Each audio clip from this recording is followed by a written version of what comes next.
అస్సాంలో త్వరలో ఎన్నికలు జరగనున్న నేపథ్యంలో ఆ రాష్ట్రంలో కాంగ్రెస్ పార్టీని గెలిపించేందుకు పగ్గాలను ప్రియాంక వాద్రాకు రాహుల్ గాంధీ అప్పగించేశారు. దీనిపై అస్సాం సీఎం హిమంత బిశ్వ శర్మ కొన్ని కీలక వ్యాఖ్యలు చేశారు. వీళ్ళిద్దరి మధ్య ఎప్పటి నుంచో చాలా గొడవలు ఉన్నాయి. గతంలో నేను కాంగ్రెస్ పార్టీలో ఉన్నప్పుడు కూడా ఇలాంటి గొడవలు అనేవి సాధారణంగానే జరిగేవి. అందువల్లనే రాహుల్ గాంధీ ప్రియాంక గాంధీని ఎప్పుడు నాశనం చేయాలా అని చూస్తూ ఉన్నారు. అందులో భాగంగానే ఆమెకు అస్సాం రాష్ట్ర ప్రభుత్వ పగ్గాలను అప్పగించేశారు.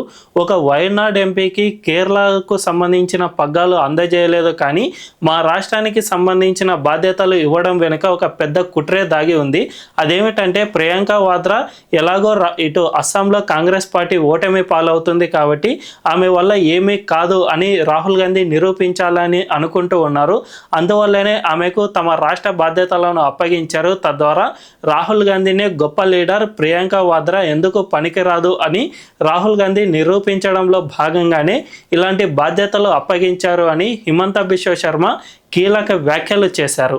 మరి ఈ విషయంపై మీ అభిప్రాయం ఏంటో కామెంట్ల రూపంలో తెలియజేయండి.